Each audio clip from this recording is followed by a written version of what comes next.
Folks, today is Monday, January 6th, 2025. Coming up on Roland Martin Unfiltered, streaming live on the Black Star Network. Today's Insurrection Day. 4 years ago, white domestic terrorists supporting Donald Trump stormed the U.S. Capitol, caused massive mayhem. Today, Vice President Kamala Harris certified the results of the 2024 election. Did you see any of her supporters storming the Capitol, beating up cops? No, you didn't. That's the difference between the two. So we're going to talk about this. Also, folks, a wilderness survival trainer spent years undercover in climbing the ranks of right-wing militias without any law enforcement backup. I talked to the reporter with ProPublica who was trusted to tell his story. You're not going to believe this. Also, the Orange One's motion to stay Friday's sentencing in his hush money case, well, gets denied.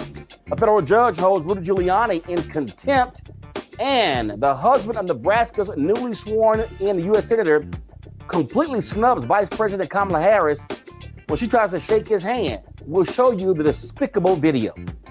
Also, the Speaker of the House in Virginia, Don Scott, will be here to talk about Tuesday's special election that will determine who controls Virginia House and Senate. Folks, it's time to bring the funk. I'm Roland Martin Unfiltered on the Black Star Network. Let's go. He's got whatever the biz, he's on it. Whatever it is, he's got the scoop, the fact, the fine. And when it breaks, he's right on time and it's rolling. Best believe he's knowing. Putting it down from sports to news to politics. With entertainment just for kicks, he's rolling. It's the go, y'all. It's Roland Martin, yeah. Rolling with Roland now. He's funk, he's fresh, he's real, the best. You know he's Roland Martin now.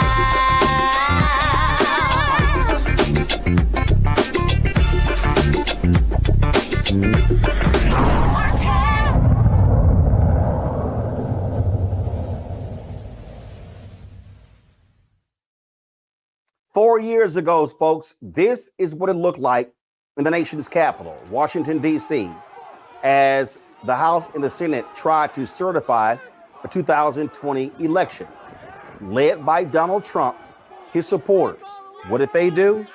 They actually stormed the U.S. Capitol, causing massive mayhem. More than 1,000 people have been prosecuted as a result. This is what it looked like 4 years ago. And America still allowed Donald Trump back in the Oval Office. It goes to show you exactly what kind of people they are. All day across social media, MAGA folks have been making excuses. And they've been touting the fact that the election results were certified today for Donald Trump. But that's a huge difference between how Republicans acted 4 years ago. And here's the fundamental problem that we have. This is our biggest problem. The folks who tried to overthrow the election, they are still in power. They now control the House. They now control the Senate.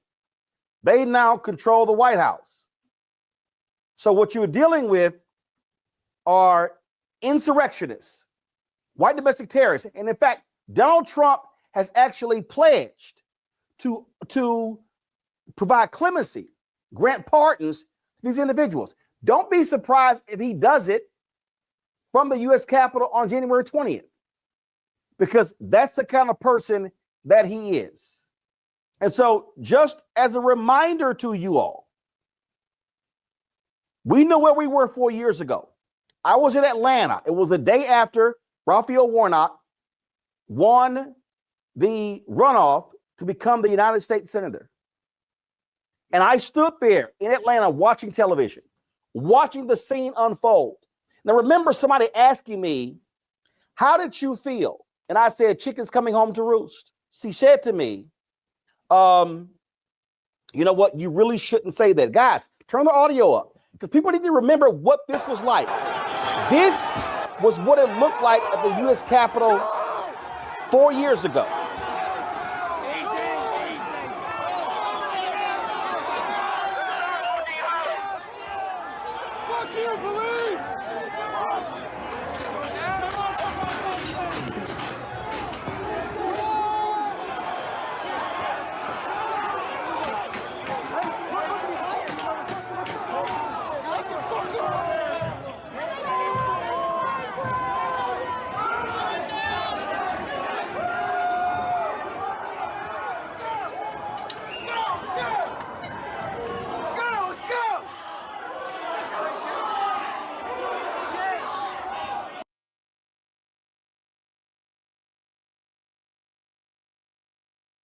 Now, MAGA, they've been trying to suggest, no, keep it full screen.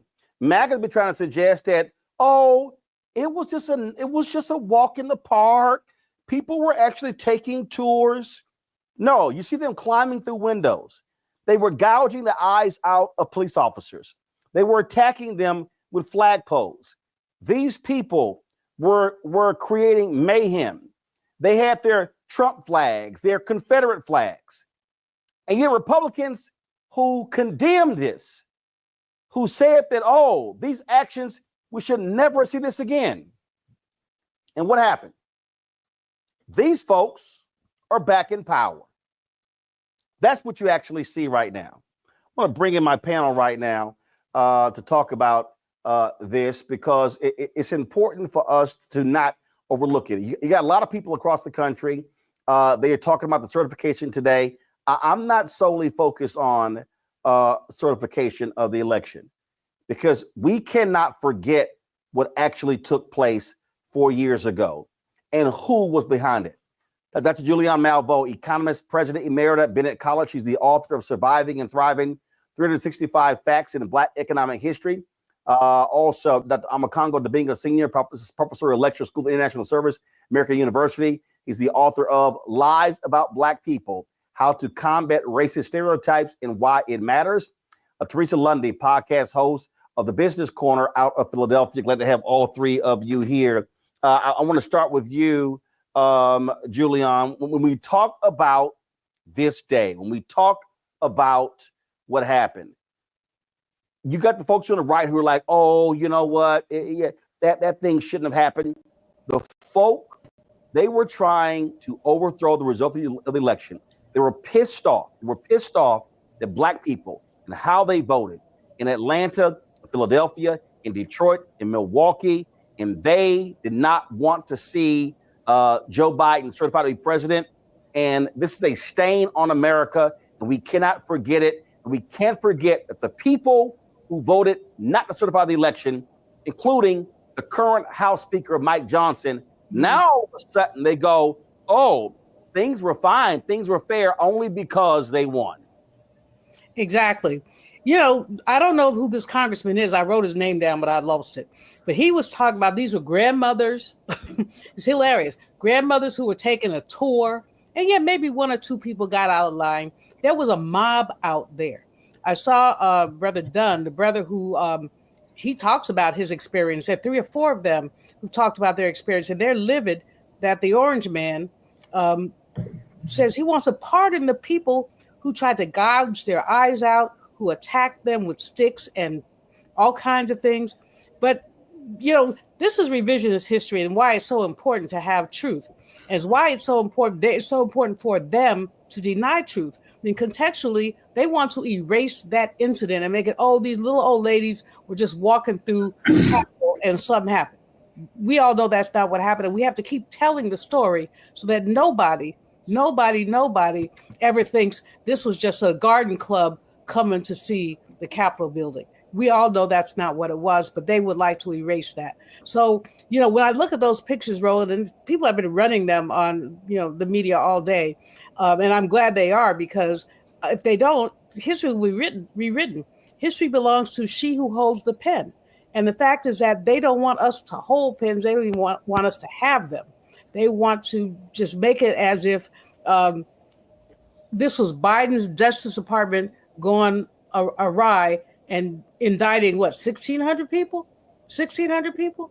That is not called a walk in the park. That is called mob violence. And I'm glad you used the term white extremists, white terrorist extremists, who basically, and underline the white, who basically do not want fairness, do not want democracy. But Kamala Harris, as always, she came through.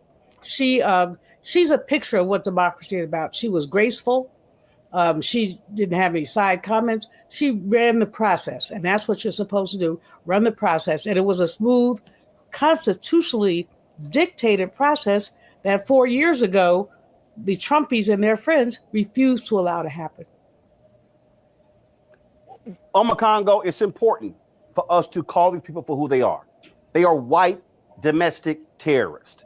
They are the people who did not want this to move forward. Donald Trump became the first occupant of the Oval Office to ever try to overthrow an election. We cannot forget that. No, I don't care what happened November 2024.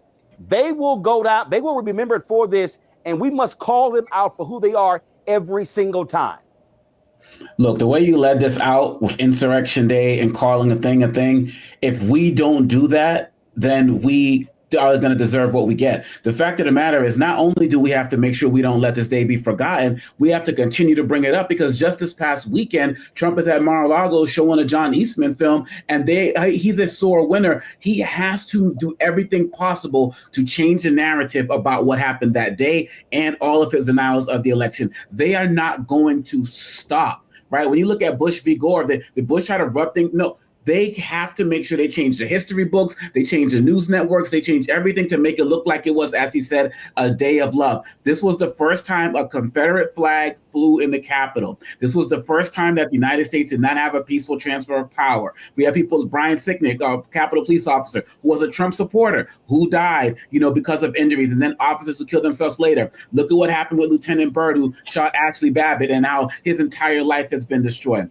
These people, in every way, shape, and form, are trying to make sure that what happened is not told. And they got their own networks to do it, the Foxes, the OANNs, and that's why we have to be here with the Black Star Network, because this was an attack and assault on our entire democracy. And if people paid attention to what you wrote about in your book, White Fear, then people could have seen these signs coming. But we have to make sure that what we're doing is always correcting the record, because this is a terrible day in American history. And at the end of the day, we have classless individuals who would have done this again had they lost. And we have to make sure that we're telling the proper story. But Teresa, this is why I did not want to lead with today's certification, because it's real easy to try to normalize and say, well, here's what happened today. No. We cannot forget what these people did. And there are people like Senator Ron Johnson, who was trying to deliver fake electors to then Vice President Mike Pence. It was people like Utah Senator Mike Lee. It was Josh Hawley of Missouri. It was Chuck Grassley of Iowa. It was Ted Cruz of Texas. These despicable individuals, they were being helped. The Marjorie Taylor Greens, the Jim Jordans, the list goes on. The Scott Perry of Pennsylvania. It goes on and on and on. And the problem is, these people are still there. The people who tried to overthrow the election result are now the ones who are in charge. That cannot be overlooked. That can't be overlooked, nor are the lives that were lost during the election. And I think, when you started it off, it was definitely a clear history of let's never forget, because we all know that they are now trying, those who were prosecuted for the insurrection that took place is now, trying to get off. So now that's a whole nother bid. Mm-hmm. And I think, that's just very interesting as we, I think Democrats, and thank God for Vice President Kamala Harris with such grace and dignity and leadership. I think, as I was looking at some of the comments on X and Facebook groups, even MAGNA folks, like not all of them, but a few were definitely, a little bit alarmed and dismayed about what was done to her. Because again, if there was a white male in that position, that would not have happened. They would have shook hands and probably played golf afterwards. But again, well actually, hold tight. We're going to discuss that later. But okay. I want to talk about again this being the 4th anniversary of the insurrection, and we just simply can't just dismiss this reality. Here's a perfect example. This was a tweet that conservative commentator Eric Erickson, he posted this 4 years ago today. Watch this. This is what he said. Shoot the protesters, waive the rules, impeach, waive the rules, convict, waive the rules, deny the ability to run for election again. And you know what happened? Eric Erickson supported Donald Trump and the same Republicans in November. Mitch McConnell stood on the floor and decried what took place. He and Kevin McCarthy put it at the feet of Donald Trump. But none of that mattered, Teresa. And it goes to show you the kind of people they are. They have no morals, no values, no principles, no ethics at all. No, you're absolutely right. And again, history will always repeat itself. I think Republicans are the main cause and effect when they always try to say, let's not think about the history. Let's not think about slavery. Let's not think about the 1619 project. Let's talk about the future. But, the future is literally 4 years ago, right? I think what Make America Great Again was literally, they talked about for the first 4 years was Donald Trump's position in office, and how yet people forgot, so many forgot when he was in office, how detriment it was to everyday working families, even though they tried to say that they were a party of working families. So it was very interesting. I think Democrats, definitely has seen a new strategy, right? But I think if we still keep it with integrity, if we still walk in leadership, if we still keep having conversations and spending funding where it should be, not just during election season or during the last 80 days or 100 days, but if we do it year round, I think when we start having the remember when conversations about the GOP and what Donald Trump and the MAGNA team has done to American people and American families, I think the conversations will be different in every city, in every electoral district. See, I don't know. I mean, Giuliani, I think the problem is that Democrats want to play a game, a political reality that no longer exists. And again, and Republicans tried the same game. I mean, it was Mitch McConnell. They could have actually convicted Donald Trump 4 years ago. Had they convicted Donald Trump, he would not have been able to run again, and all of these court cases could have moved forward. But they assumed that the insurrection was so bad that, his career is over. The American people won't tolerate this again. Well, they actually did. Here's Mitch McConnell again 4 years ago. I want everybody just to listen. These are his words on the floor of the United States Senate. President Trump is practically and morally responsible for provoking the events of the day. President Trump is still liable for everything he did while he was in office as an ordinary citizen. Unless the statute of limitations is run, still liable for everything he did while he's in office. Didn't get away with anything yet. We have a criminal justice system in this country. We have civil litigation. And former presidents are not immune from being accountable by either one. Yeah, that was Mitch McConnell. But again, what did they do, Giuliani? They were like, it's over. Everyone kept saying it's over, it's over. No, it goes to show you that the American people are exactly who they are, and they accepted this thug. And let me be real clear. For the next 4 years, he is going to be referred to on this show as the convicted criminal in chief or the insurrectionist in chief, because he has earned those titles. He absolutely has. I mean, when you look at these men who are guarding our Capitol, these were not people making multi-millions. These are folks who are making civil service money. They've lost their jobs. Some of them have lost limbs, or there's a suicide. There are a couple of other deaths that seem to be stress related. And he just sort of walks away, there's the walk in the park. People want to talk about the insurrectionists and the walk in the park. Trump has had a walk in the park. But here's the deal. This is about predatory capitalism and the consolidation of oligarchies. In other words, you see all these Fortune 500s, the Elon Musks, the Jeff Bezos. The cartoon that the Post refused to run is a great cartoon of all these oligarchs with their money bags going to pay homage to the Orange Man. Or someone called him the Mango Mafioso. Someone shared that one with me. I thought that was pretty good, actually, because I got in trouble for calling him the Orange Man somewhere. Whatever. But in any case, the fact is that they're looking at ways that he's going to consolidate power. They're looking at ways that he's going to increase profits for predatory capitalists.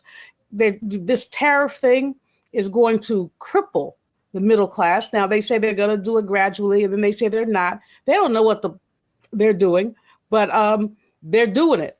And the fact is that we have very few tools to stop them. We have some, but we don't have a lot. And the reason that we don't have a lot is because Democrats are too nice, in my opinion. Or maybe it's not too nice. Maybe it's naive.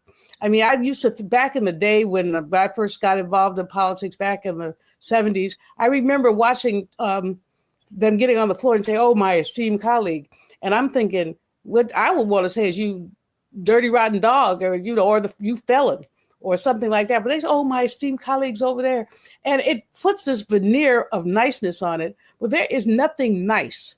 There's literally nothing nice about what happened on January 6, 2021. Nothing nice about it at all. They tried to upend democracy. And I don't understand. No, I do understand. I don't understand why people voted for the felon anyway. But Jim Carville was on CNN Sunday morning, and he said, "Oh, it was really about the economy." No, it was about race. Let's be real clear. It was about race.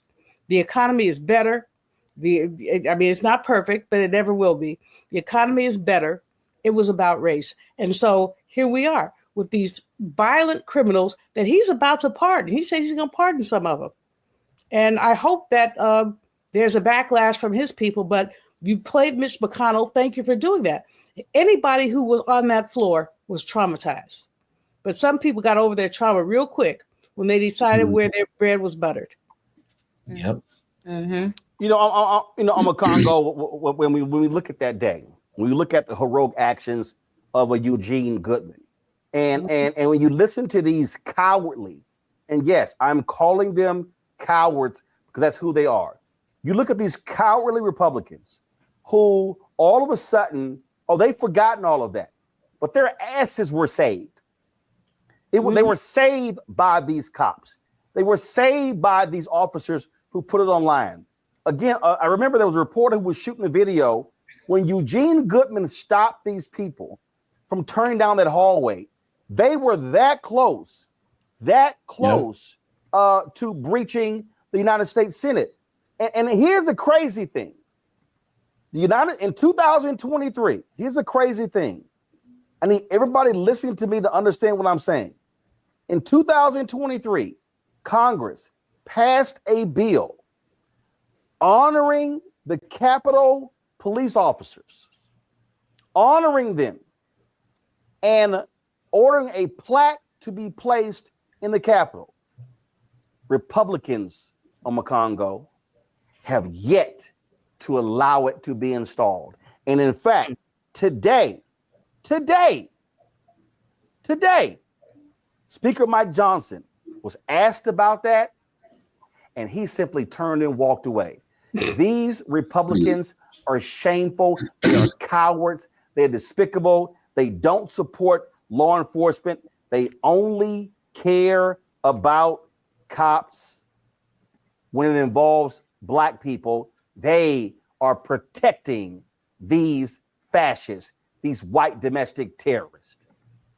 And I don't think anybody ran faster than Josh Hawley that day. I mean, the world saw this. And really, when it comes down to it, going to your last point about their lack of respect for the Capitol police officers, they don't respect law enforcement at all. They talk about where to defund the police people. How many times have they talked about defunding the FBI, the CIA, the ATF, all of these organizations? They don't care, like you said, until it suits them. And when it comes down to it, the fact that they cannot honor these Capitol police officers and the trauma that they endured and the trauma they continue to endure. And now they're going to possibly, you can be rest assured, Roland, that some of these guys who Trump are going to pardon are going to come back to the Capitol. They're not going to be banned. They're going to walk through that place. And wait a minute. I'm Congo. One guy, wait a minute. One of these thugs literally petitioned the judge to allow him to attend the inauguration because he was invited there by several Republican members of Congress. They invited one of these thugs to attend the inauguration, and the judge was like, that ain't happening. That's what's up. And I can guarantee those who may be out or may have avoided jail time, the whole convict choir, some of that going to play as well at this inauguration. Like, this is a criminal enterprise, and they're going to continue to do criminal things. And the fact of the matter is, it really bothers me that whatever laws in place, a speech and debate clause or whatever, that doesn't allow like House members or senators to be like prosecuted, because some of these guys were in on this. There was a guy who gave the tour the day before. Like, they were aiding and abetting these individuals. And they are not going to suffer any consequences. But we have to make sure that we have a long-term memory. We can't be forgetting these things. You're talking about this now. You're going to be talking about this next week. You're not going to let this be forgotten. But most people are going to be on to Jimmy Carter's, funeral tomorrow. They're going to be on to the inauguration the next day. They're going to be on to whatever's coming in February. We got, we got the midterms coming up, and we got to keep these things in mind. And who's also not going to forget? Trump is not going to forget. And he's going to do his best to make sure people don't forget, because he is obsessed with getting a proper narrative that's going to suit his ego. But if we continue to tell this story, we can help change the tide in 2026 when the midterms come up. And that's why I'm so happy with what you're doing tonight, Roland, because you're hitting it in a way that no other network that I've watched today has been doing. Igor Bobik with Huffington Post actually was in the gallery that day. And there was an almost 3-minute video that he posted. And this was the video was posted January 15, 2021. So it was 9 days later. And it makes real clear the danger that Eugene Goodman was facing and the danger that was coming the way. And for all these Republicans who get all these MAGA people, all these assholes who keep talking about, it was a calm day, that absolute white supremacist Tucker Carlson, all the people on Fox News who keep covering for these people. No. Let's remember exactly what it looked like in this video right here. Folks, watch this.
These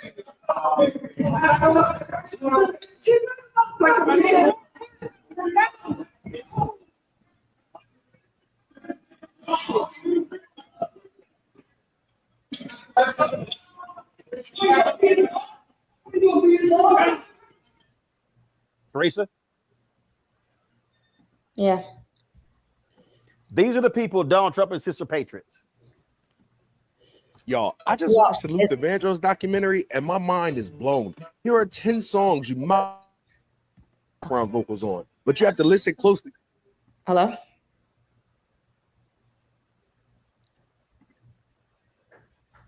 Teresa, go ahead. Okay, great. Sorry. Yeah, I mean, these folks are patriots. I'm not sure what the American people are, but they are certainly not patriots. I think rediscovering what that definition of patriotism and upholding American values is something, you know, that we really just need to define again and again.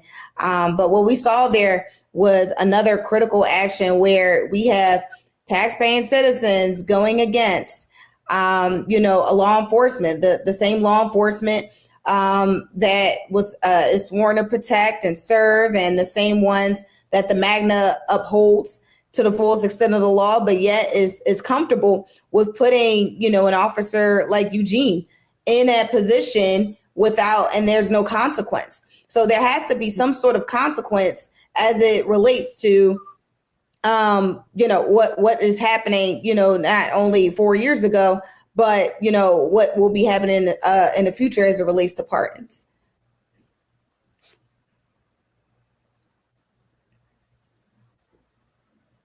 I just want people to understand. I just want people to understand what is going on here. I want people to understand that the people who were in support of this, the people who were backing this, these people are still in power. They're going to be in charge of committees. They are going to be going after. They're going to be going after the January 6th committee members. Don't be shocked at all if they try to go after Congressman Benny Thompson, former Congresswoman Liz Cheney. That's what they are going to do. And so, you know, just understand exactly what is actually going to happen. Let me go to a very quick break. When I come back, we'll talk about what happened today on Capitol Hill.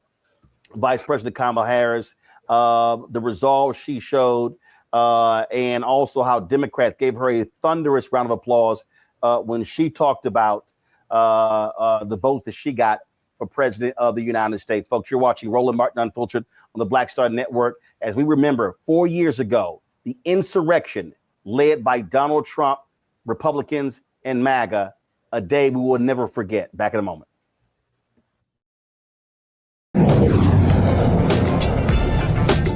Now streaming on the Black Star Network.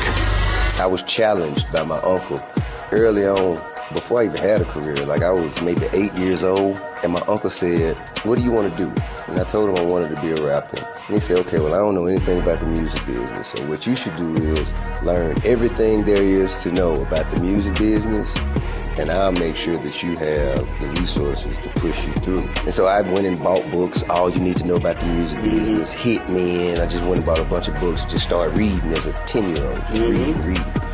And so I learned, all things licensing, mechanical rights. I learned about publishing, learned about how composition is broke up into two pieces, the writer's portion and the producer's portion. But by the time I actually learned, I came back and I was ready to okay, I got it. He would go into prison. So I had all this information. All this knowledge. All this knowledge. You like, well, what I'm going to do with it now?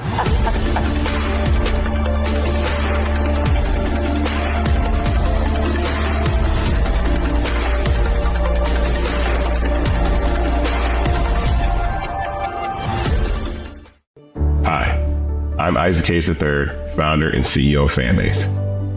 Fanbase is a free-to-download, free-to-use, next-generation social media platform that allows anyone to have followers and subscribers on the same page. Fanbase was built through investment dollars from equity crowdfunding from the Jobs Act. People just like you help build Fanbase, and we're looking for more people to help build Fanbase. We are currently raising $17 million in a Regulation 8 crowdfund on Start Engine. We've already crossed $2.1 million, but we're looking to raise more capital from people just like you that deserve the opportunity to invest in early stage startups without having to be accredited investors. So right now, I'd like you to go to startengine.com/fanbase and invest. The minimum to invest is $399. That gets you 60 shares of stock in Fanbase right now, today. And then use Fanbase to connect with friends, grow your audience, and be you without limits.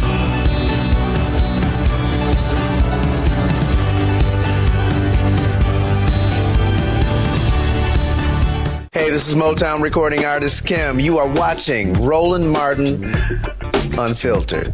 Hey, boy, he always unfiltered, though. I ain't never known him to be filtered. Is there another way to experience Roland Martin than to be unfiltered? Of course he's unfiltered. Would you expect anything less? Watch what happens next.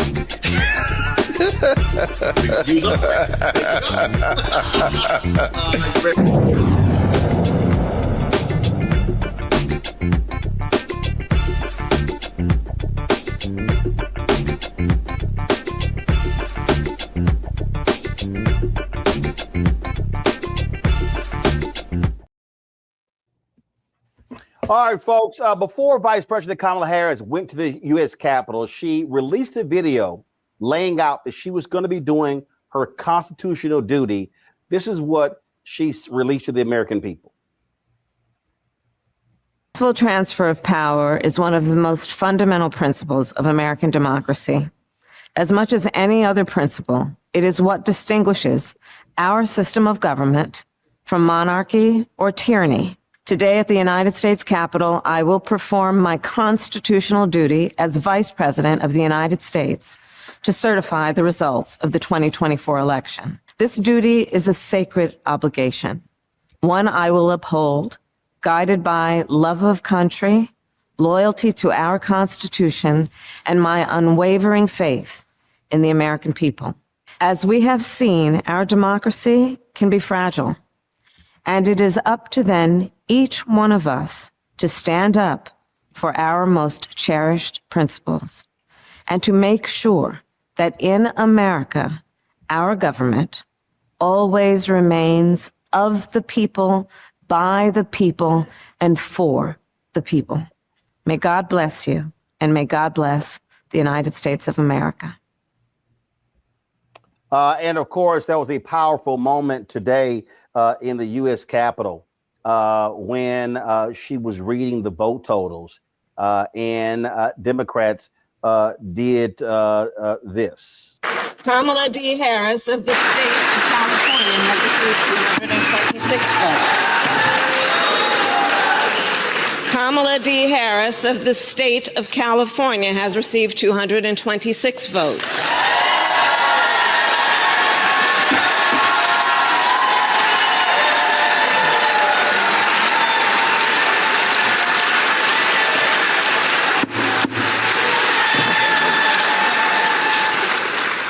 The whole number of electors appointed to vote for Vice President of the United States is 538. Within that whole number, a majority is folks. 270. So The votes that's for what vice took place president today on Capitol Hill as the results were certified. One of the things that I said after the election is that we must be focusing on upcoming elections and coming fast and furious. And I talked about Wisconsin as a state Supreme Court race that comes up. Yet because of some elections in November, you've got two special elections in Virginia that could determine whether or not Democrats will still control the Virginia House and the Virginia Senate. Joining us right now is the Speaker of the House in Virginia, Don Scott, to talk about that. He joins us right now. Speaker Scott, glad to have you back on Roland Martin Unfiltered. So explain to people what's going on with these special elections that are taking place on Thursday. Well, thank you, Roland. So good to be with you again, homeboy. I just wanted to just say that these elections are very important in Virginia. This will begin the next election cycle after the presidential. We did not get the outcome that we wanted, but it's important that we all get back on our horse and go back to work again. So I'm excited about these elections tomorrow. Here in Virginia, we have a Senate race and a House race. We had a member of the Senate who was elected to Congress, Suhas Subramaniam, and vacated his seat in the Senate here in Virginia. So one of my members in the House is running for that seat. And so we have another member, his name is Kanan Srinivasan, and another gentleman from the community, JJ Singh, who will be the first turban-wearing Sikh to ever seek office here in the United States of America. And so he is going to, he stood for office and they're on the ballot tomorrow. JJ has an experience working with Senator Chris Coons. He's worked for a lot of different organizations. He's a real estate developer, does a great job. And we're excited about the election that we have ahead because it's so important for us to keep the majority in the Senate. We have a 21-19 majority, now 2019 because the seat is vacated. And we have a 51-49 majority in the House, and it's 50-49 now because that seat is vacated. So tomorrow, if those seats flip to Republicans, we would be at a 20-20 tie in the Senate and a 50-50 tie in the House. We feel confident, though, that we will win those Senate seats tomorrow, the Senate seat and the House seat tomorrow, and maintain our very slim majorities here in the Commonwealth of Virginia. And of course, the general election is in November. And the thing that I have been explaining to people is that what we have been seeing is how Republicans have wielded power on the state level. Most Democrats are in control on the state level. It also goes to show how they were able to enact a lot of different things. And so the focus can't all just be on what happens in Washington. I keep saying state houses matter, state Senate matters, governor's mansions matter. Also, who controls the state Supreme Court also matters. Absolutely. We have here a very slim majority. And I think people need to realize in the Commonwealth of Virginia, we have a $88 billion budget. And right now, I'm the Speaker of the House, the President of the Senate Pro Tem. She's also Chair of Finance and Appropriations as a Black female from our community. We have unprecedented power, unprecedented access to get things done here in the Commonwealth of Virginia to make sure that we do good by all Virginians. So I think that it's important that we know that this November, they want to beat us. We have a Republican governor, and they want to take back the governor's mansion. That'll be on the ballot this year. And they want to take back the House. All 100 seats will be up in November. So we will be reaching out to all communities, especially the African-American community, especially African-American men and women, to make sure that we know that they know that we're engaged and we're working for them. But we want to make sure that we reach out to all Virginians to make sure that we create an economy that works for everybody.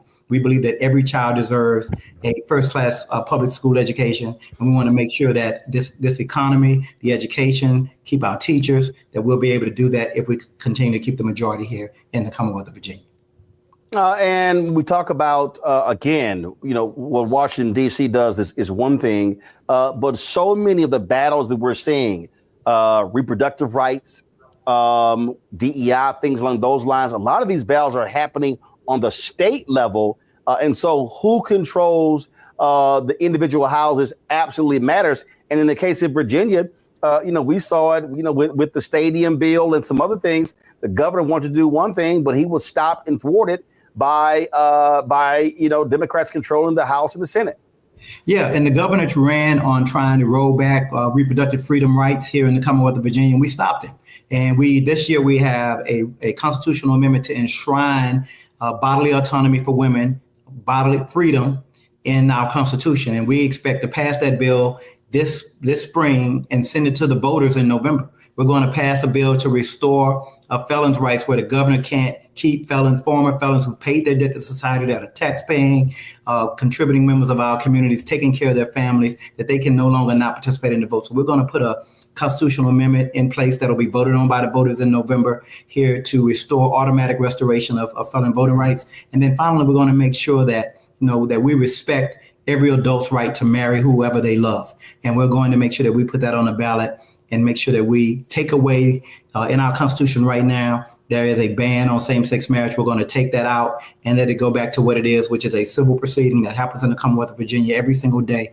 And right now, we're hopeful that we'll get those things done. Those things are important, but it's also important that we make sure that we look out for the pocketbooks of everyday hardworking Virginians. And that's what we plan to do this cycle. We've done a great job managing Virginia's economy. We have a $3 billion budget surplus because Democrats were in charge of Virginia. And because of that, we'll be able to make sure that we take care of our schools, take care of our teachers, take care of our firefighters and police officers, and take care of our infrastructure and transportation. And if we do that, we'll be able to, I think we'll deserve another opportunity to win this November. But we'll be reaching out to every community to let them know how important these elections are and what we plan on continuing to deliver for citizens of the Commonwealth of Virginia.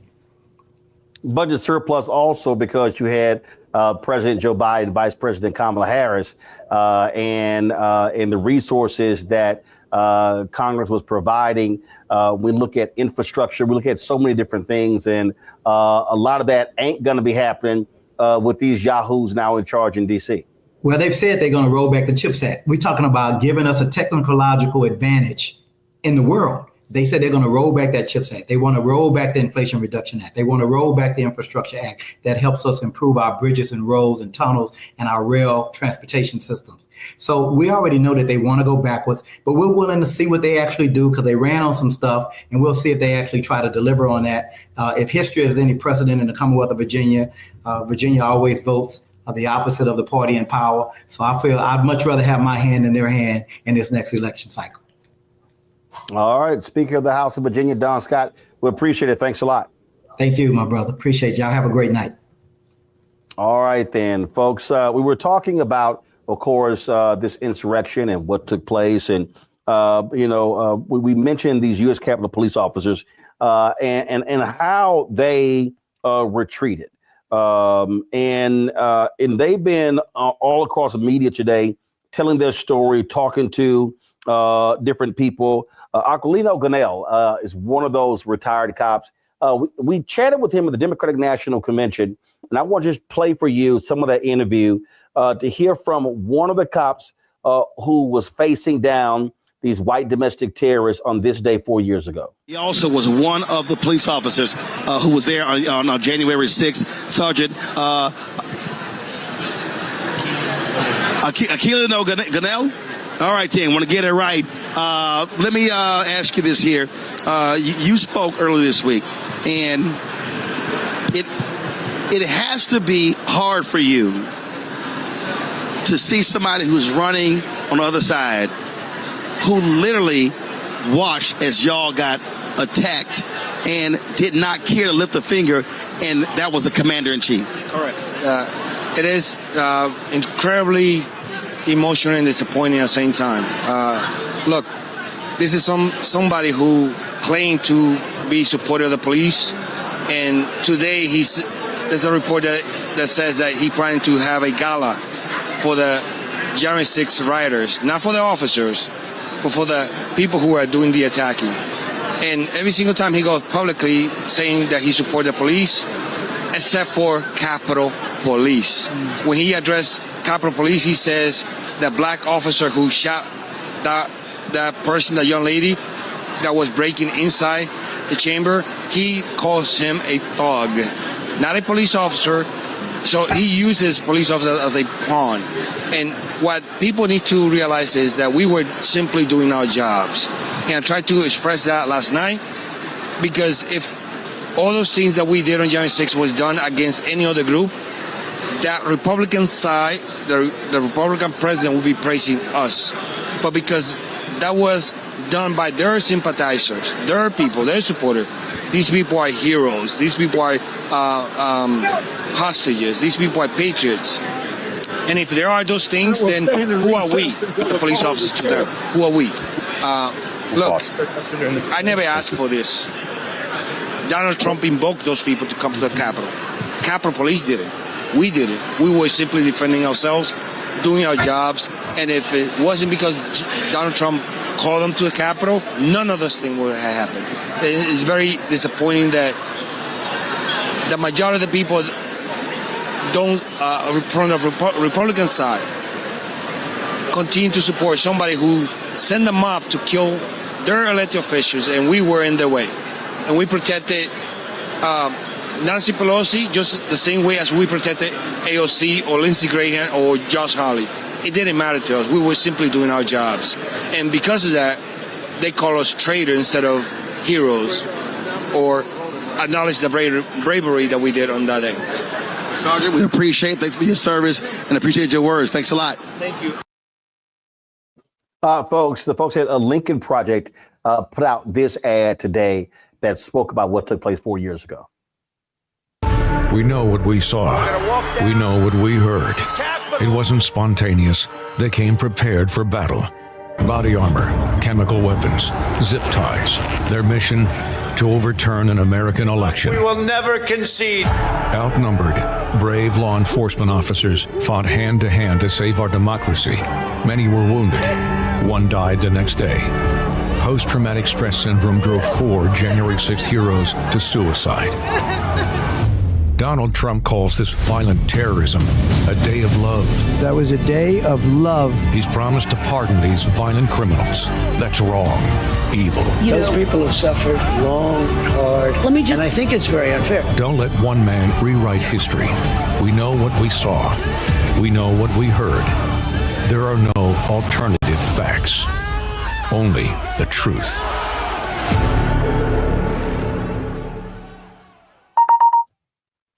Wow, quite the powerful ad there. And I also want us to remember what the nation's newspapers look like on January 7th.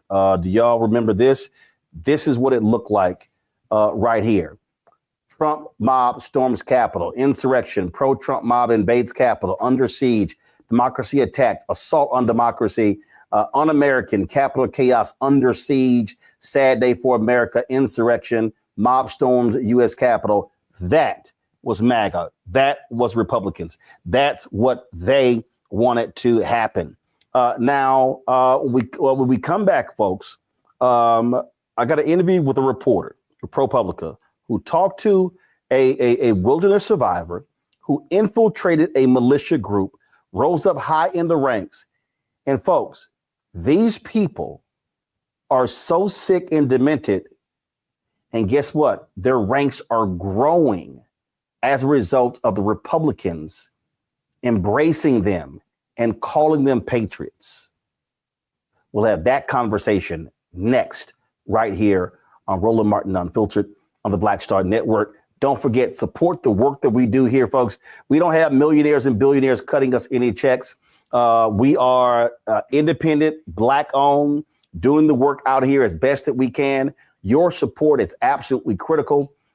If you want to support us via Cash App, remember Cash App closed down our accounts because they changed their rules. And so if you want to support us via Cash App, the way to do so is going to utilizing by using the Stripe QR code right here. If you want to give via Cash App, you can't give to us directly because they changed their rules. But if you use this QR code, you can give to us via Cash App. You can also send your check and money order, P.O. Box 57196, Washington, D.C., 20037-0196. PayPal is R Martin Unfiltered. Venmo is RM Unfiltered. Zelle, Roland at RolandSMartin.com. Roland at RolandMartinUnfiltered.com. Our goal is to get 20,000 of our fans contributing on average $50 each a year. That's $4.19 a month, 13 cents a day. So your support is absolutely critical. And so please join our Bring the Funk fan club. If you can't give back, give less, we totally understand and we appreciate that. If you can give more, that'd be great as well. But the work is needed. And we're going to be here doing that work, holding these people accountable, because we're not going to let them forget what they did to the country, but more importantly, what they tried to do to Black America. Lots more to talk about. The interview with the ProPublica reporter. Also, Rudy Giuliani gets his comeuppance in court. The DOJ consent decree with the city of Minneapolis. Lots more to discuss right here on Roland Martin Unfiltered on the Black Star Network. Back in a moment.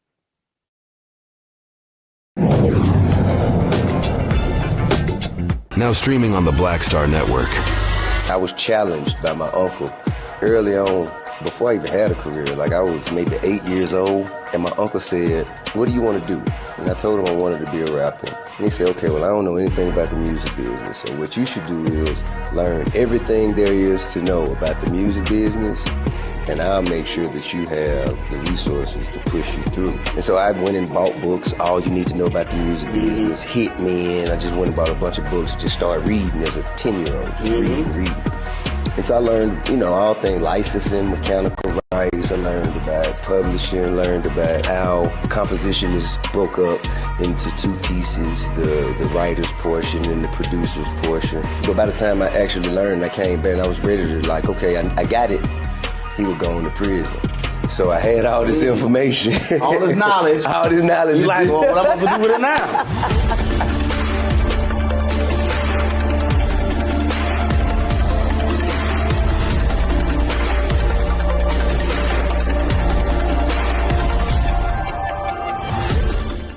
What's up, y'all? Look, Fanbase is more than a platform. It's a movement to empower creators, offering a unique opportunity for everyday people to invest in Black-owned tech, infrastructure, and help shape the future of social media. Investing in technology is essential for creating long-term wealth and influence in the digital age. The Black community must not only consume tech, we must own it. Discover how equity crowdfunding can serve as a powerful tool for funding Black businesses, allowing entrepreneurs to raise capital directly through their community through the Jobs Act.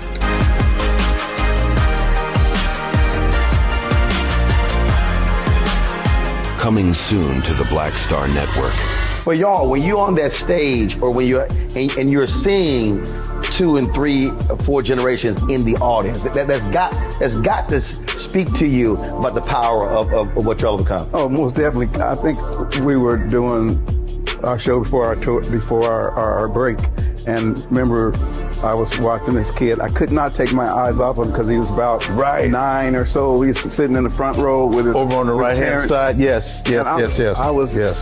I was amazed that this kid knew everything, and I was like tripping to see how many songs this kid actually knew. And he knew them all. And he knew them all. We had to go over there and bring him on stage and take a picture with him, at the end of the show and stuff, because it was just that amazing. It's like, this is crazy. The music travels everywhere, like what Philip was saying, seeing this young kid, then you hear our songs on commercials, cold commercials. Then you have the younger ones that hear our music in animation.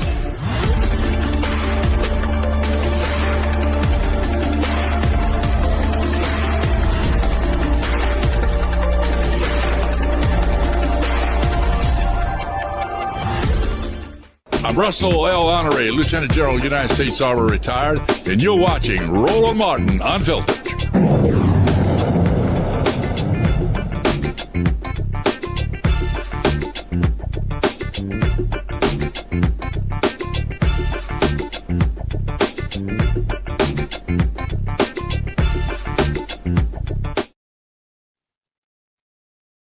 We'll be discussing the thousands of MAGA idiots, the urging of Donald Trump, who rushed the U.S. Capitol 4 years ago in hopes of stopping the certification of the 2020 election.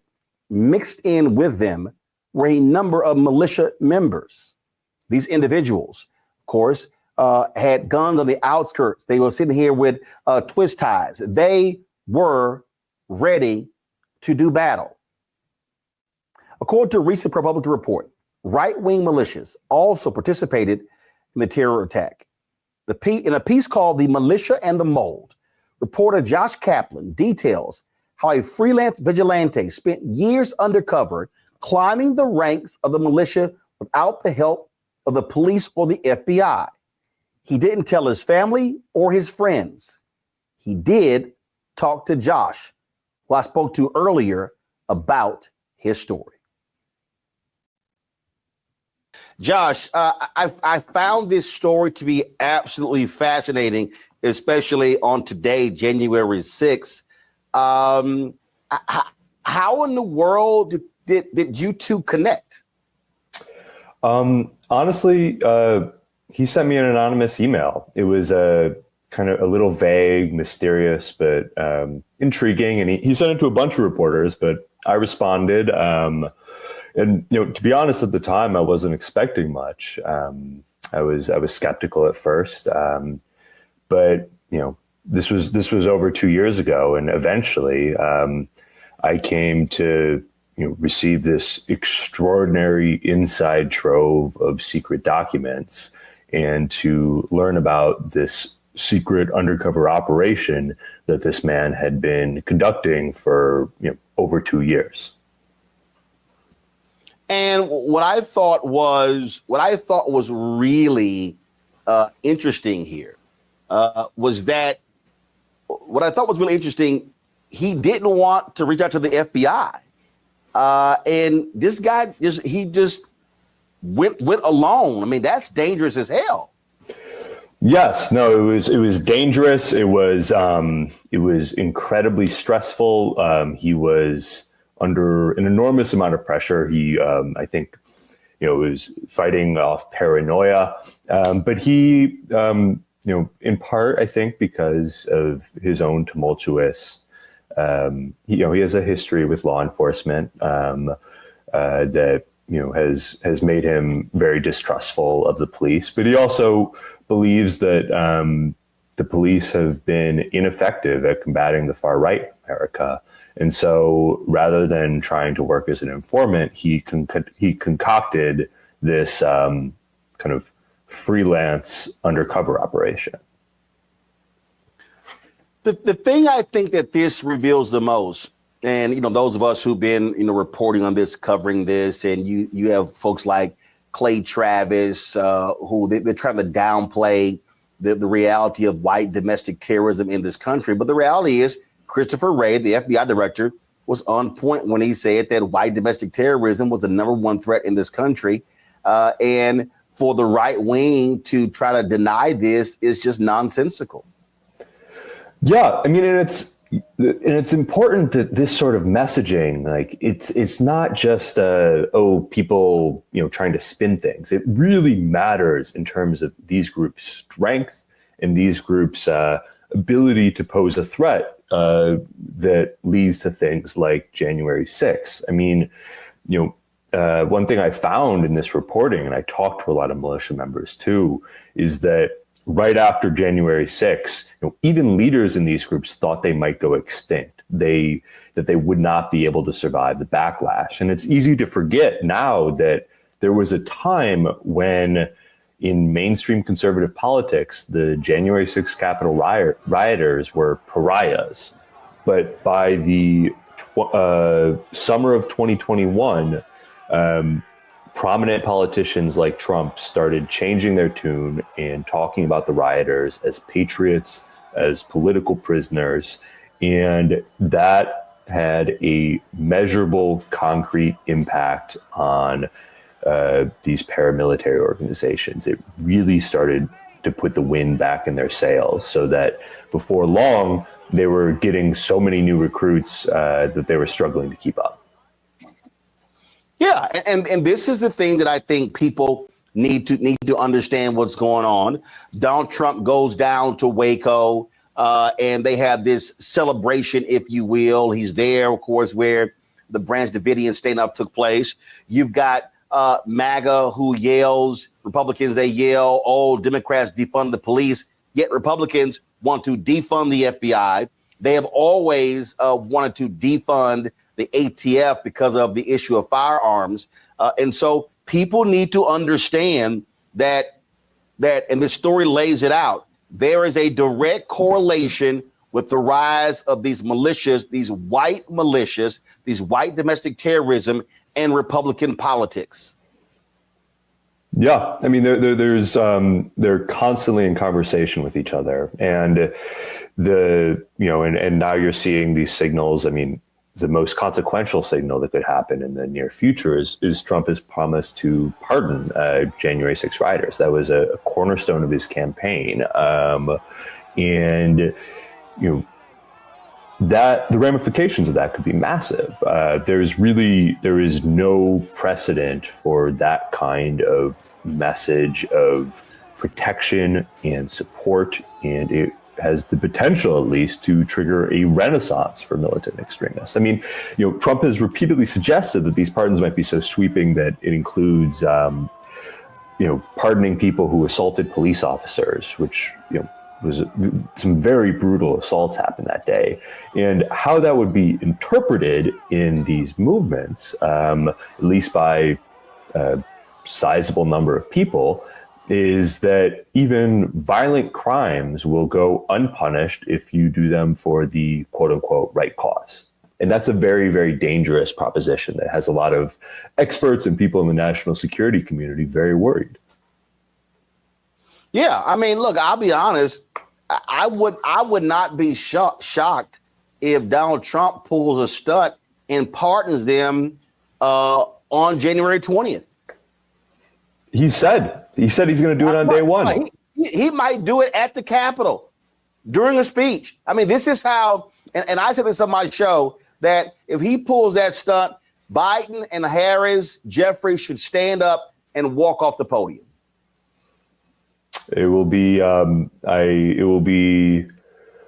really remarkable moment in history. I mean, I don't think anyone knows what to expect if that happens.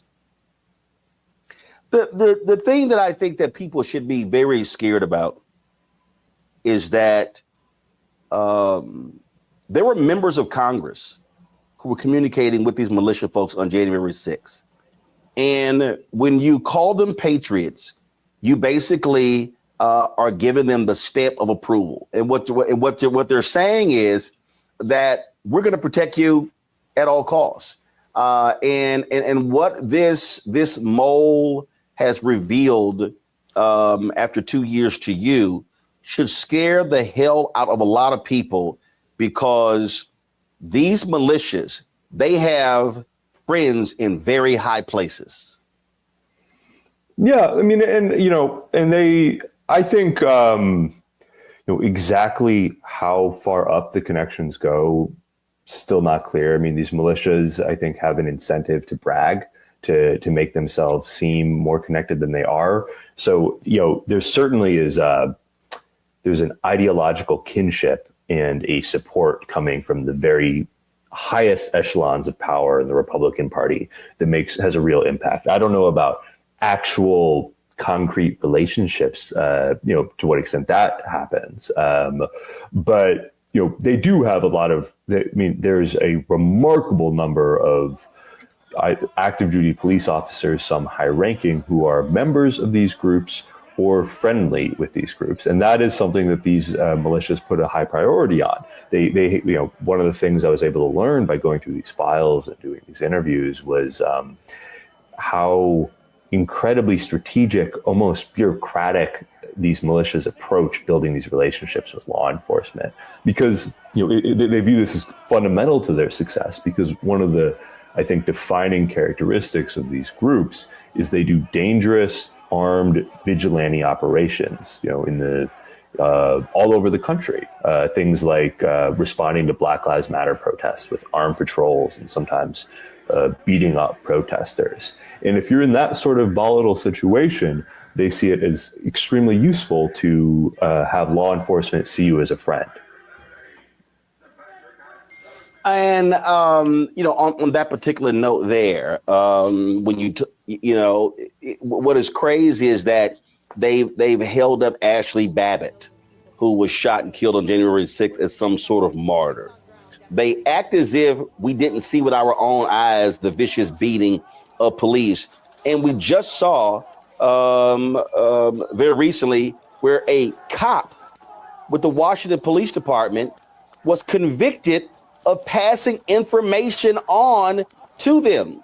And to your point, it has been a serious problem for years. We know of these folks who are in police departments. They are in law enforcement, major cities, rural America right now. It is a significant threat to this country.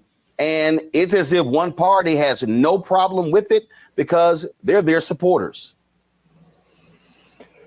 Yeah, I mean, I think there's, it was fascinating to kind of see the inside baseball of this. I mean, because it's, how they try to sell this to police, how they try to, I mean, I think one of the ways where this is effective that, part of it is, genuine kinship, and they're able to get people committed to their cause who work in law enforcement.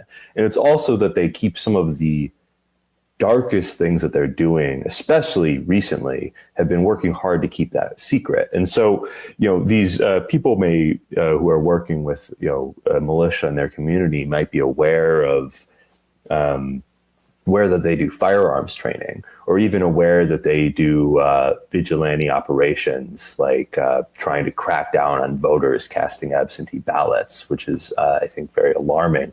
But, there's also, behind the scenes, there's this, what I saw was this constant drumbeat where leaders in these groups are having heated debates of whether they should escalate things even further and commit acts of mass political violence.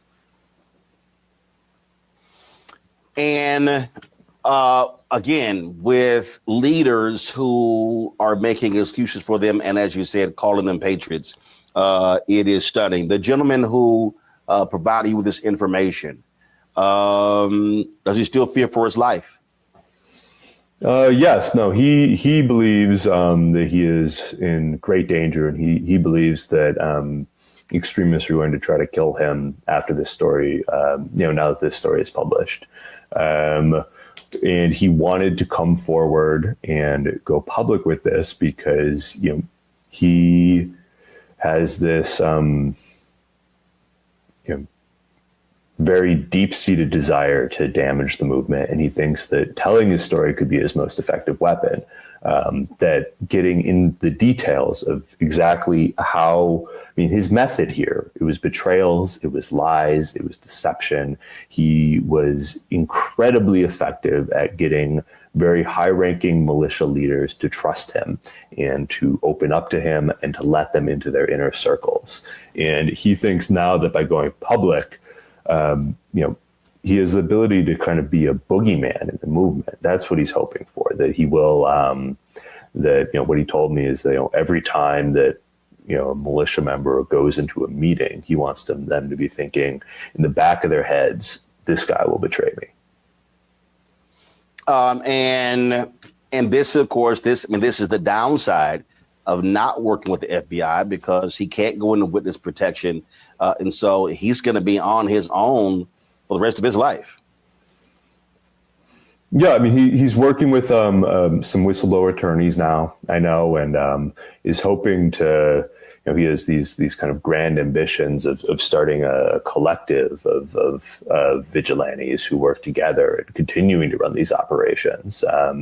It's a decision that we talked about at length, and I know he didn't take lightly, but it is, from the beginning, there was an enormous amount of sacrifice that he made to personally, in terms of his safety, in terms of his mental health and well-being, that he made to get inside these groups and get this information. It was, I've never seen anything like this.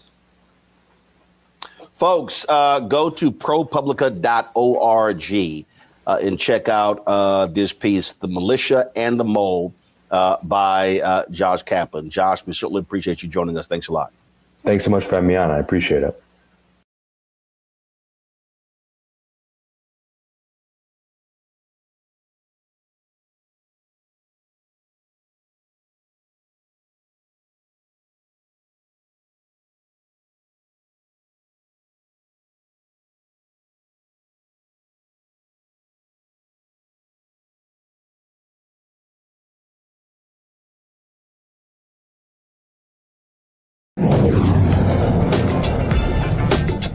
What's up, y'all? Look, Fanbase is more than a platform. It's a movement to empower creators, offering a unique opportunity for everyday people to invest in Black-owned tech, infrastructure, and help shape the future of social media.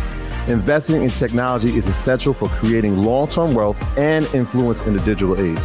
The Black community must not only consume tech, we must own it. Discover how equity crowdfunding can serve as a powerful tool for funding Black businesses, allowing entrepreneurs to raise capital directly through their community through the Jobs Act.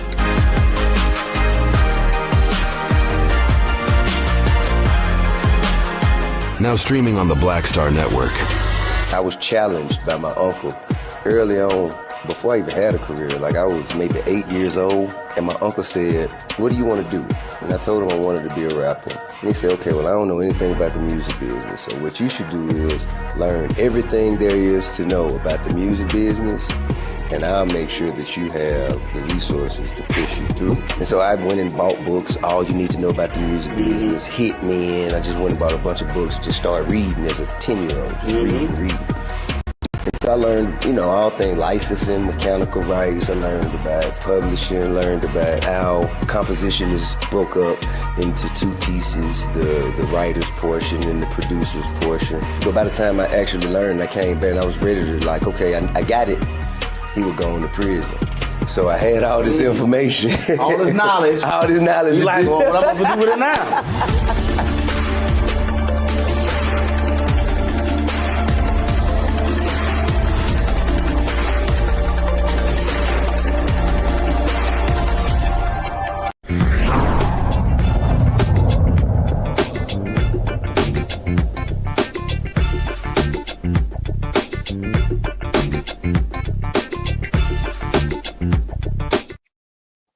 All right, folks, welcome back. So I'm going to start with Omakongo. Talk about, what you just heard there, quite scary. And the thing that jumped out at me that is the scariest is that Donald Trump, what he has done is he's emboldened them. When Josh said that their numbers are rising as a result of how they, frankly, are being welcomed by Republicans and Donald Trump. And, of course, Christopher Wray, the FBI director, said that the white domestic terrorism was America's #1 threat, and Trump has now forced him to quit. Now he's going to put one of his loyalists in there, and the FBI, frankly, will not be going after these people. I mean, how could we be surprised that this individual did not trust going into talking with the government in any way, shape, or form? And Biden has just been president. So, under Trump, these things are not going to happen. The fact that this man took it upon himself because of what he was seeing to expose these groups shows a level of frustration with the American government that is just beyond measure. That is just really beyond measure. And like you said, it's only going to be getting worse. You talked about the guy who was the informant. We know that there are more of them. We started to see it when we started to see those white power symbols that were being flashed at police events, at rallies, at insurrection events, because remember, there were also insurrectionist type events across the country. They just weren't at the Capitol. And so why would people not feel emboldened? Look at the officers who were there during the insurrection the last time, people who came down off duty from different parts of the country to come down there and try to act like they were police as well. This is only going to get worse under these next 4 years because Trump has emboldened them. He's welcomed all of them back. And you said it was talked about in the interview or in the article, and I was reading the idea that this stuff was going to die down. The thought that it was going to go away. Now that, Trump didn't, get into office, but now he's back and he's strong. He's got a Supreme Court behind him. He's got Congress behind him. He's got the Senate behind him, and he's got the police unions behind him. People need to buckle up, and we need to continue to keep telling these stories, because if we don't, we're just going to get run over. And we have to prepare ourselves legally as well to be able to stand up for these types of issues, because if we don't, it just might be too late. And so I'm praying for this man's safety, but I'm also praying that people have more courage to step forward and bring out more stories about this, because it's happening every day in every aspect of our society. Teresa, these militias, they are largely white men. These individuals are heavily armed. And if you have a Kash Patel running the FBI or one of these other crazy loyalists, we're going to have a federal government who, frankly, is going to give these people lots of cover, and Trump is perfectly fine with it. Yeah, I mean, even just listening to that entire dialogue and reading the story that was just on with Jason, it also just shows the length of what those who believe in the word democracy is willing to go through in order to make sure the truth is public and that is real. So kudos to him for that. But again, he's not alone. And I think because, and just kind of going back to that story a little bit, what I heard was, and even kind of looking at the article, is that there were solutions that came from that story. There were more individuals that are coming in that's saying, we want to do the same, we want to infiltrate, we want to do more. And I think it's going to get to a point where, since we do have all these disturbances inside of the Oval Office and the federal, and apparently it looks like the Supreme Court, I think there is still hope where Democrats and those that are independent, we're going to start using some common sense when it comes to doing the right thing. I'm hoping. But I don't see a lot of things I think has been a game that has been just shown to the American people. But I think as we move towards this new administration and the promises made that weren't or will or may not be kept, I think that'll be shown and we'll start to see a shift really soon. Giuliani? I was happy to hear the young man's I look forward to reading the story. But what we know about this is that there's a thin line between law and order and racism and disorder. And so when you look at these white extremists, they can be your local sheriff. Often it is. It could be anybody. And I think the courage of this guy to go undercover and to share the story is useful. But what's more useful is for us to do better screening. A Black Panther could not be a police officer. So how do these people who are white extremist terrorists, how do they get to be police officers, sheriffs, and also join these organizations? I don't know how many. We've seen estimates, people who stormed the Capitol on January 6, 2021, how many of them were actually law enforcement? We've seen some estimates, but we don't know. And we don't know often when we see these incidents that occur, how many of them are there. So the mole, the mole who basically infiltrated, he did a service. But at the same time, we don't know how many of these people are pretending to be law and order and are actually attacking our government, attacking our people, attacking us as Black people. And that's the thing that is the most concerning to me, is the number of Black folks who are vulnerable. And even as police officers, as so-called law enforcement officers, how many of them are vulnerable because they're clear about what their views are and they oppose this. I'm glad you had the interview with the brother down at the DNC to talk about how outraged many of them are. They're defending members of Congress who haven't even given them enough respect to put the plaque up. And this mole is sharing us information, that we need to be able to act on. And unfortunately, with Republicans, and I'll use your word, Roland, thugs who have sway, we Democrats, we opponents, we resistors aren't necessarily able to act on this horrible information. Again, it's just something that we need to understand what's going on, and these militias have to be watched, must be investigated, and unfortunately, you're going to have an administration that is perfectly at home with these people, allowing them to do whatever they want, and so that's something that we all better be concerned with in a huge way over the next 4 years, and so. God bless us all. Folks, in New York, a state judge has denied the convicted criminal in chief his motion to stay his Friday sentencing in the Hush Money case. Friday, Judge Juan Merchan denied Trump's motion to dismiss the case and ordered sentencing on 34 felony counts of falsifying business records to proceed ahead of his inauguration on January. Of course, the sentencing will be January 10th. Of course, Merchan indicated he does not plan to jail Trump and is likely to issue an unconditional discharge, meaning Trump will remain a convicted felon without further punishment. The judge asked Trump's attorneys to confirm whether he will appear in person or virtually for the sentencing. Well, we'll see what happens on that one. All right, y'all. Let's talk about that idiot Rudy Giuliani. Talk about man getting in bed with the man who's stuck on stupid. He got in bed with Donald Trump, and now, boy, the hammer's been falling on this idiot over and over and over. And frankly, I'm loving it. A federal judge held Rudy Giuliani in contempt for failing to provide information to two former Georgia election workers he defamed after the 2020 election. The ruling comes less than 2 weeks before a trial where Giuliani is fighting to keep his $3.5 million Palm Beach condo, which he claims as his residence. Judge Louis Lyman called Giuliani's noncompliance willful, accusing him of running the clock to delay the proceedings. Oh, please, I hope they snatch all of it. All of it, Teresa. Snatch that condo. Yeah, give it to the victims. Listen, I thought he lived in New York because that's where he voted, but I guess he lives in Florida now. But it is what it is after the election.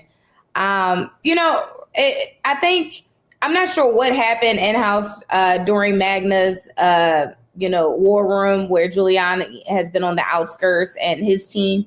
But it has been an interesting as it relates to some of the law and the judicial matters in his case. Those who are in Trump's circle seem like they're beginning appointments. They're in higher positions. Those who are underqualified or all of a sudden become qualified. But Giuliani, was one of Trump's former senior advisors, has just been going down this whole rabbit hole of, loss and the stench of losing. So I'm not sure what's happening there, but, hey, if they can seize it and it goes to a good cause.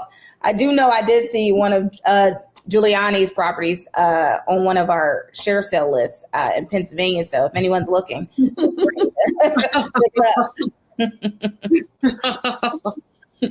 Again, Giuliani for me, Giuliani, snatch it all. Snatch all of it. Look, I said we'll do a broadcast from it when they get control of the New York apartment. If they get that condo, hell, we'll do a show from there too.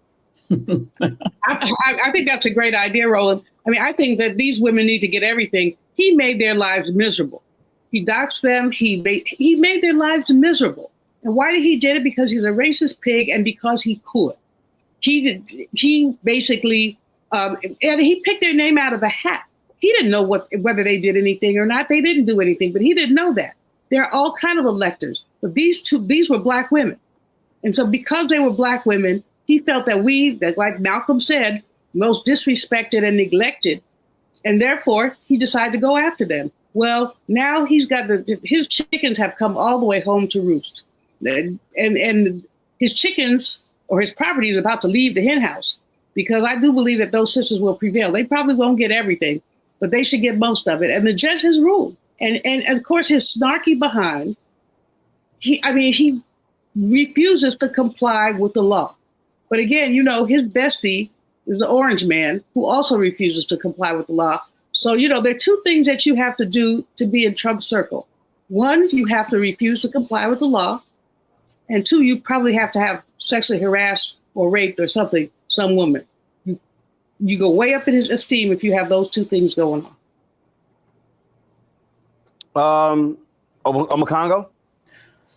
Of all of the things that have frustrated me throughout this whole process, the story of Ruby Freeman and Shay Moss is one of the ones that's like at the top of my list in terms of how they have treated ordinary people and how they've attacked ordinary people. They did everything possible to destroy the lives of these two black women. And the fact that they had the courage, so many people, look at all of these Congress folks who are cowards, who are afraid to stand up to Trump and Giuliani, all of these senators, all of these corporate guys who are afraid. And these two women who don't have any of the type of means that these guys have stood up and were protected by us and by the community. And so it's a story of incredible courage that black people have demonstrated, but it just always sits in a negative fashion with me, more so than so many of these other stories. And the fact that they continue to not quit. Yeah, there's stories of people showing up at their houses. They can't pass out their business cards. all of these things. And the fact that they still keep going, I don't know why Giuliani hasn't been put in jail yet. He needs to be, but this is America's former lawyer or whatever they called him before. And now he can't do anything because these two sisters are making sure that they get their due, and more power to them. It's just love and support and respect for everything that they're doing. And he deserves more than what he's getting right now in terms of the penalties that he's facing. Folks, talk about facing penalties. Let's talk about this shameful, despicable story out of Virginia, where a nurse is behind bars for hurting infants, black infants, in a hospital.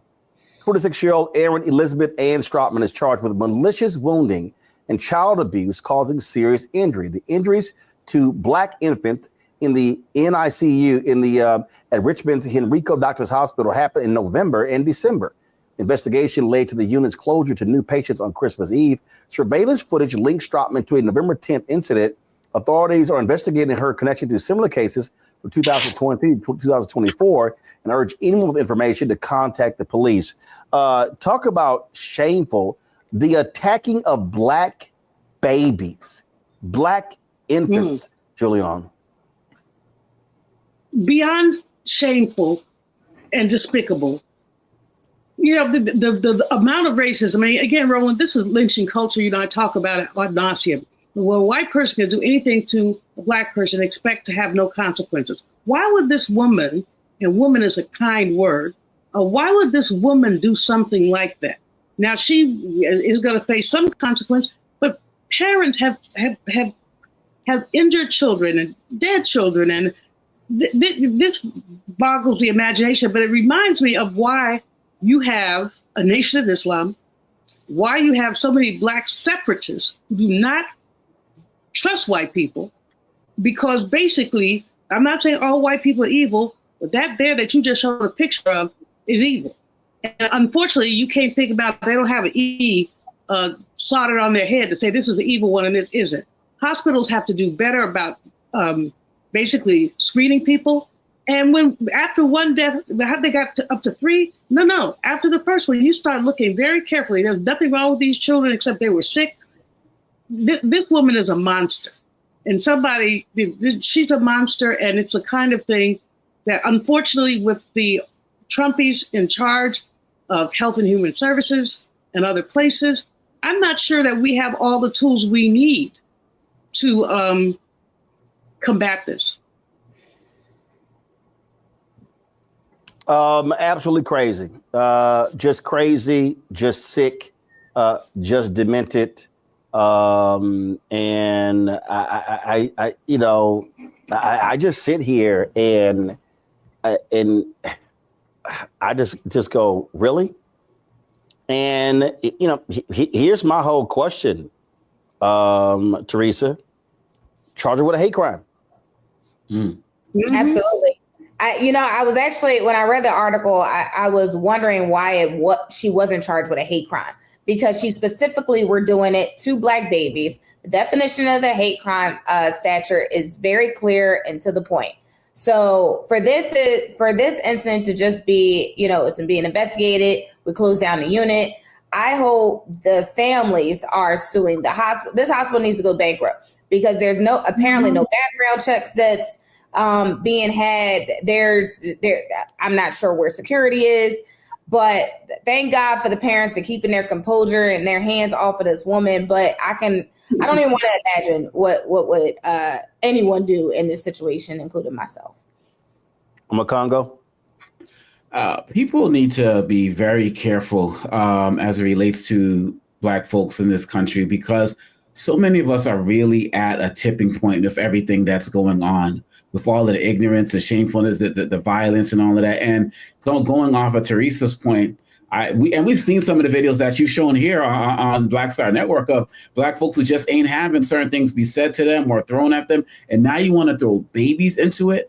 There's people are just going to start. I fear that people are going to start retaliating in ways that are not going to be helpful to them. But at the end of the day, this pent-up frustration, what part of our community is not under attack? Dr. Malveaux said that this is lynching culture. She's been working on this book. This is absolutely lynching culture in a country that used to cut babies out of black women's bellies who were enslaved. Like, How long do they think people are going to stay silent and just go through legal remedies? We always want to make sure that people are doing their best to respect the law and have these trials and go through that process. But Black people are human beings too. And I don't see this happening to any other group at this type of level in terms of how we're getting hit from all angles. And it's just a matter of time, in my opinion, before some people just decide that enough is enough. Well, folks, if you want to see classless, despicable, shameful, just trifling as hell, this is what took place on Friday when Nebraska U.S. Senator Deb Fischer was being sworn in by Vice President Kamala Harris. Her husband, Bruce Fischer, is a professor at the University of Nebraska at Lincoln. Look at what this bastard did. Hi. You want to come here, Bruce?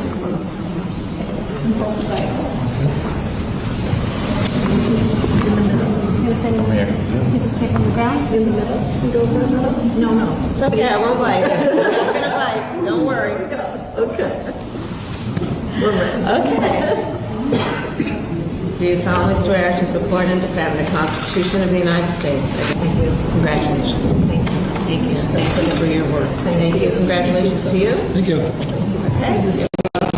Okay, sure. Okay. That way just a little bit. There you go. Thank you so much. Ready? 1, 2, and 3. Hold it. Ready? 1, 2, and 3. Thank you very much. Thank you. Okay. There. 1 second.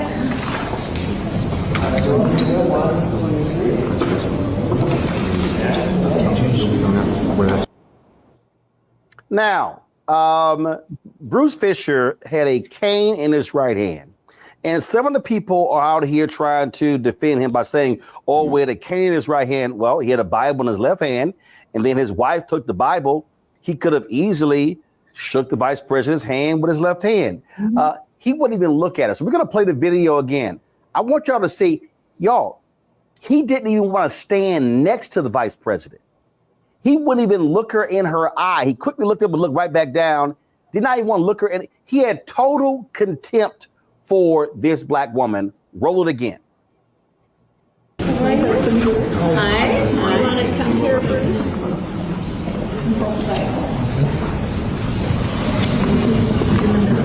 Come here. Is it kick on the ground? In the middle. Scoot over a little? No. It's okay. I won't bite. I'm not going to bite. Don't worry. Okay. Okay. Do you solemnly swear to support and defend the Constitution of the United States? I do. Congratulations. Thank you. Thank you. Thank you for your work. Thank you. Congratulations to you. Thank you. Okay. You're welcome. Okay, sure. Are you going to turn for me? Okay. That way just a little bit. There you go. Thank you so much. Ready? 1, 2, and 3. Hold it. Ready? 1, 2, and 3. Thank you very much. Thank you. Okay. There. 1 second. Bruce Fisher's been getting ripped all across social media. And you saw right there, it was all for everybody to see, Teresa, all in. I mean, the vice president immediately picked up on his nasty demeanor, his evil demonic spirit. And she said twice, it's okay, I'm not going to bite. I honestly, you have to laugh in order to, not cringe. But honestly, it looked like they had him and the wife had a conversation before he had to come out and hold the Bible and the cane, because he looked like he barely wanted to beat her himself. So it's like, he's jealous of the wife. I don't know what's going on behind the scenes, but that looked like a whole nother situation that came to the forefront. But again, it shows that Vice President Kamala Harris, is a woman of distinction, leadership, and excellence. And it's unfortunate, these are the things that we have to go through as Black women, as women in leadership. It doesn't matter what rooms we put ourselves in, what titles we have, it's just going to happen. So it's either you have to know who you are in order to make sure that really doesn't penetrate. But it is what it is. And you can just pray that the person that's holding the Bible is actually reading it. Well, I mean, I'm a Congo. I don't know whatever the hell happened between them. She had to basically tell him, stand here. He did not want to be near the vice president.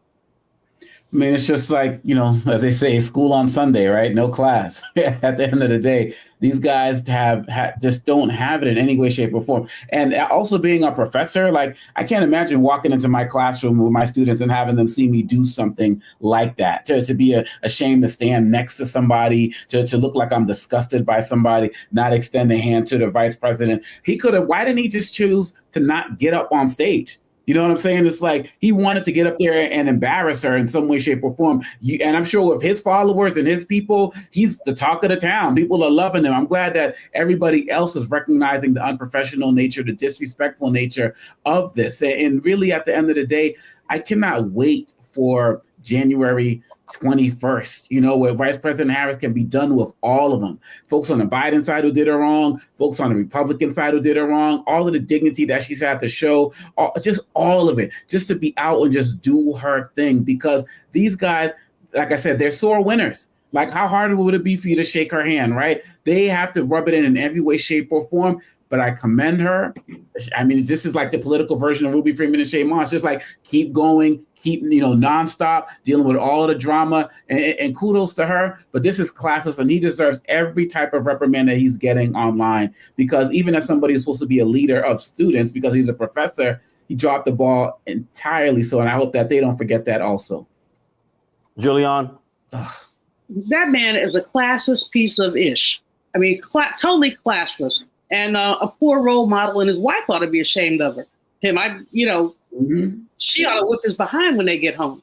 Not because she's on different political sides than Kamala, but as Obakongo said, it would not kill him to simply shake somebody's hand. But there's that song. It used to be a time at the ball game, the winner took the time to shake the loser's hand. He couldn't do that. He couldn't show basic common decency. And, I don't even know. He should have stayed home. He simply should have stayed home, because this is absurd. But as Teresa said, these kind of slights happen to Black women all the time. You could see the shock on Kamala's face. There was shock on her face. It was like, what the, is going on here? But she handled it as she handled every sling and arrow that has come to her. She's handled it with grace, with dignity, with a lot more than many of us could sum it up, under the circumstances. So I can say, I with Obakongo, I want her to live her life like it's golden. If she wants to run again in 28, good for her. If she wants to run for governor of California, good for her. But the amount of foolishness that she's had to deal with in the course of her vice presidency, but certainly in the course of the election and its aftermath, that amount of foolishness is crazy. I hope that Doug takes her to a nice island and she gets to, I came back from one, come to a nice island, let her chill out for a couple of weeks and just, those people and their hatred. How can you be so hateful and to not shake a hand? Well, that's exactly what it is. I mean, it's pure hatred on their part, and his actions are shameful. And frankly, I really hope that Fisher folks just keep blowing up her social media, letting her know how shameful and trash her husband is. And somebody posted this tweet. So let me find it. Because, I'm just saying, these things are important. And as I said, he is a professor at the University of Nebraska. So if any of y'all, this was posted by James Felton Keith. And so any of y'all desire, if y'all want to let Bruce Fisher know how you feel, his office phone number is 402-472-4274. That's 402-472-4274. His email is bfischer, BFISCHER @unomaha.edu, BFISHER @unomaha.edu. So you know what? Just let them know how you feel. Just saying. All right, folks, the Minneapolis City Council approved the federal consent decree with the U.S. Department of Justice to reform policing practices within the Minneapolis Police Department. The agreement comes after a 2-year investigation following the murder of George Floyd. The DOJ found a pattern or practice of civil rights violations within the MPD. Advocates aim to finalize the reforms before the inauguration of the convicted criminal in chief. Of course, you know, he doesn't give a damn. They oppose many of these measures, calling them part of a war on police. So don't be surprised if this is going to be the last action, if you will, that you will see take place against police departments. And so this is what happened. So great job by Christian Clark, who leads the Civil Rights Division of the Department of Justice, for the action that they took right here. And so that's just what we often see. Folks, a judicial body rejected Democratic lawmakers' request to refer Supreme Court Justice Clarence Thomas to the Department of Justice over claims he failed to disclose gifts and travel from a wealthy benefactor. Thomas says he was advised that such personal hospitality did not require disclosure. He's a lying asshole. The justice pledged to report it, starting with this 2022 filing, which he submitted in August of 2023. It takes you that damn long to submit some paperwork? Judge Robert Conrad noted that the judiciary clarified financial disclosure rules since 2023, including when personal hospitality exemptions do not apply. Well, he's good at getting flued out, if you will, Congo. And there's no doubt that Clarence Thomas is one of the most corrupt Supreme Court justices we've ever had. I mean, the gifts that he has taken from these rich, these billionaire benefactors are enormous, more than any other justice. Matter of fact, more than all the other justices combined. It's just disgraceful. I mean, we can talk about judges and rulings that we don't like and condemn rulings, but the character, the lack of character with this man, and the way he just completely crapped over the entire justice system over the course of his entire career, and tried to play it off as the guy like, oh, I just love being at home and being in my RV in the parking lot of a Walmart and just played it off and just completely lied. And people wonder why there's such a negative view of the Supreme Court. And this was the guy who was supposed to replace, Thurgood Marshall, like seriously.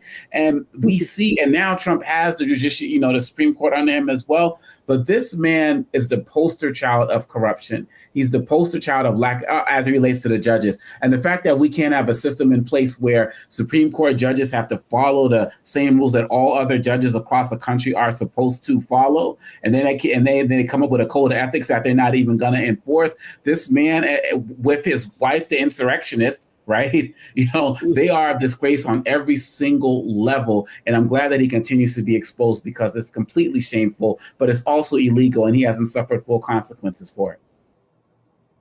Giuliani. Well, he hasn't suffered consequences, and he probably won't. He has been the darling of the right wing since he was nominated. They went looking for him. I mean, you do not find black folks like that sitting in your backyard. They went looking for him and elevated him carefully through EEOC, through they went looking for it. And he has never respected law. And then that Jenny, his wife, I mean, he should really be put off the court because of her. I mean, because of her own complicity. But again, that will never happen. Clarence Thomas is a disgrace, not to the race, because we don't claim him. We just call him Uncle. But he is basically a disgrace to justice. He's a disgrace to the court. I mean, until Trump, there has been enormous, even though, as Owakongo said earlier, we may not agree with Supreme Court decisions. We've even looked at some things like the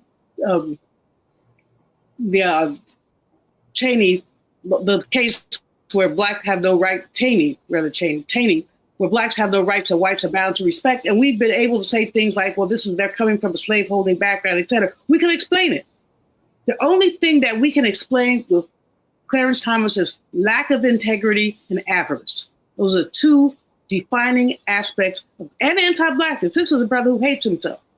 He truly does. If you go back and look at some of his Supreme Court writings, they're blood-curdling because of the self-hate. The things that he said about his own sister, when he said she got mad if her welfare check didn't come. So this is a hating man. He hates himself. He hates black people. but he loves money. He's very avaricious, and he has no integrity. There you have it. Makongo. Look, I think at the end of the day, one of the issues that I have with Biden is that, that they didn't look to expand the Supreme Court to try to make this person irrelevant. Maybe it wouldn't have happened and so on and so forth. But the way that there has never really been anything of substance done to really challenge him and the Supreme Court in general, because, I mean, some of these guys, the Kavanaughs who just lie to get on, like just all of that, we really don't have an institution as relates to the Supreme Court anymore, or at least one that's going to work in our favor. And so what are we supposed to do with this? We have to go harder in 2026 as it relates to these midterms. We have to go harder with the next presidency. And I think Giuliani said this at the beginning of the show. One of us said this. Democrats have to stop playing nice when you have people like him who have no care or love or respect for the system and just milk it in every way, shape, or form. What are we going to do about it? We're going to report about it. We're going to talk about it. But the people who have some type of levers of power need to go harder on him if they want to have any type of semblance of respect for this system. And because clearly right now it's completely shot by those of us who actually care about a judicial system. Indeed. All right, folks, that is it for us. I appreciate y'all being with me on today, my first day back since the new year started. So happy new year to all of you. Thank you very much, Teresa, Makongo, and Giuliani. Folks, don't forget, support the work that we do. As I keep saying, look, we don't have millionaires and billionaires cutting us checks. You've got these conservative folks out here. I mean, they're building new 10, 11 acre compounds, all this sort of stuff along those lines. And we're just simply out here covering the issues other people are not going to cover, talk about the stuff that actually matters to our people, which is critically important. And look, what we do here, nobody else in Black-owned media is doing. Byron Allen has gotten rid of nearly everybody at the Griot. April Ryan announced that she's leaving.